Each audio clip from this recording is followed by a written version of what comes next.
Hi, everyone. I can't believe that this is already the last of these weekly video reflections before we reach the end of this journey that we've been on. This Sunday is Easter, so this is the last time that we're going to do this, at least as part of the journey to Jesus' resurrection. And today I want to pause to reflect on a scene in the story that Dan preached on this past Sunday. But to do so, let me tell you a story about a conversation I had last night. I was talking with a friend at the end of the workday, and he shared with me how frustrating his day had been. He spent 7 hours on a long, detailed project for work, only at the end of the project to accidentally, through maybe his fault, maybe the computer's fault, delete his entire project, losing all of those hours of work that he put into it. When he told me this story, my heart just broke, because I think that is one of the worst feelings a person can go through. I absolutely hate that feeling of putting work into something and then to see it just undone out of nowhere like that. This is why I never play the game of Jenga, and why I hate wrapping presents. You build the tower and it falls down. You make something look nice and neat only to watch someone tear it open. Later this week, I'm going to have to fill a bunch of Easter eggs with candy, and I'm already kind of dreading that experience because I know that I'm going to put all of this work into filling those eggs just to watch those kids on Sunday morning tear them apart and rip the candy out. I figure we might as well just hand the candy right to the kids and cut out the middle bunny, you know?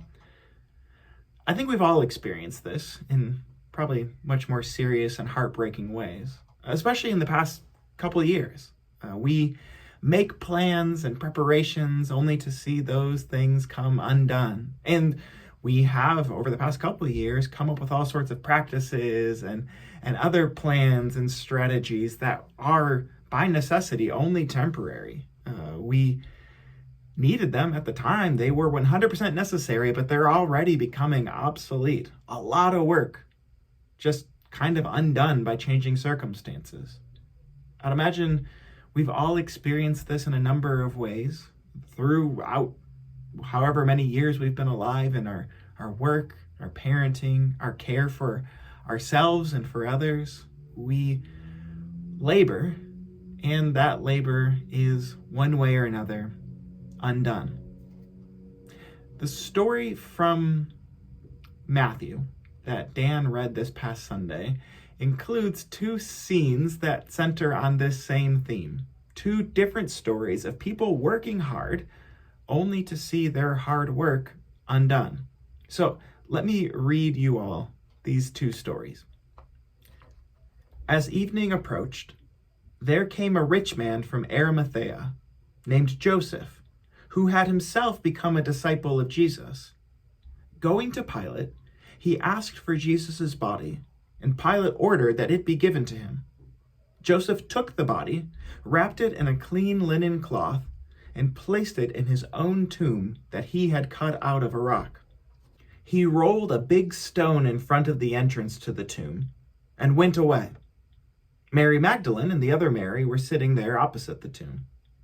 The next day, the one after preparation day, the chief priests and the Pharisees went to Pilate.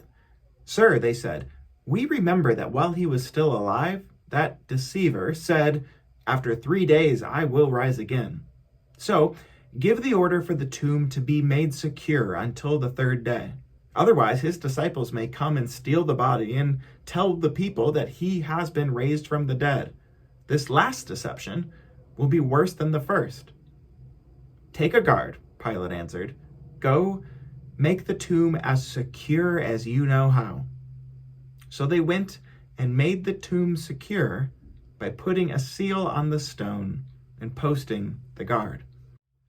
So here in the final scene before Jesus' resurrection, at the end of Matthew 27, we hear about 2 hardworking individuals or groups of people. You have Joseph burying Jesus in his own tomb, rolling the stone in front of it, preparing Jesus for burial, all of that. And you have the soldiers guarding the tomb. Both of these actions are completely undone within 24 hours. They are totally reversed by Jesus' resurrection. And yet, despite both being undone by resurrection, these two acts couldn't be more different, right? The one is a well-honored and famous act of love, and the other is an infamous act of folly. The difference between these two isn't the work that went into each act. Both took a lot of work, whether it's rolling the stone in front of the tomb or guarding that tomb as best as they know how. Both are a lot of effort, a lot of labor. But the difference between the two isn't the work that went into each act, but the story to which each act belonged.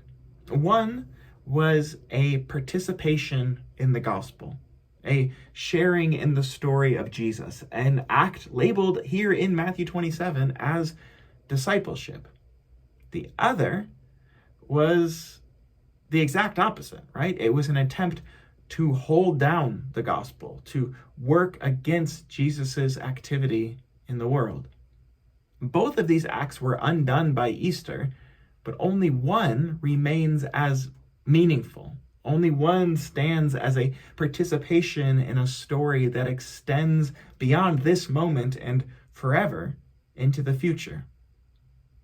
As I am looking forward to Easter in just a few days here, I am struck by the fact that someday resurrection undoes everything. Our best efforts and our worst mistakes don't last. Nothing lasts. Even our funerals, even our burials will one day be undone. And that reality can kind of exacerbate this feeling that we often have otherwise, that our work is meaningless, that our labor is in vain. And I'll admit that if our aim is to build success and wealth and fame that will last forever, then that labor definitely will prove to be in vain. But if our aim is through our little passing acts of love and faithfulness to join in the gospel, to share in the story of Jesus crucified, buried, and resurrected, then our labor is not in vain. This is the promise of Easter, that when resurrection undoes all of our best and worst work, whatever shares in Jesus' life and death will also share in his resurrection. Easter doesn't render our little acts of great love meaningless, but rather meaningful. This is why Paul, at the end of his long, famous passage about Jesus' resurrection in 1 Corinthians 15, closes by turning his attention to our resurrection and its meaning, not just for our someday in the future, but for our faithful passing works of love right now. Let me close with these words as we make our final steps towards Easter. Listen, I tell you a mystery. We will not all sleep, but we will all be changed. In a flash, in the twinkling of an eye, at the last trumpet. For the trumpet will sound, the dead will be raised imperishable, and we will be changed. For the perishable must clothe itself with the imperishable, and the mortal with immortality. When the perishable has been clothed with the imperishable and the mortal with immortality, then the saying that is written will come true. Death has been swallowed up in victory. Where, O death, is your victory? Where, O death, is your sting? The sting of death is sin, and the power of sin is the law. But thanks be to God who gives us the victory through our Lord Jesus Christ. Therefore, my dear brothers and sisters, stand firm. Let nothing move you.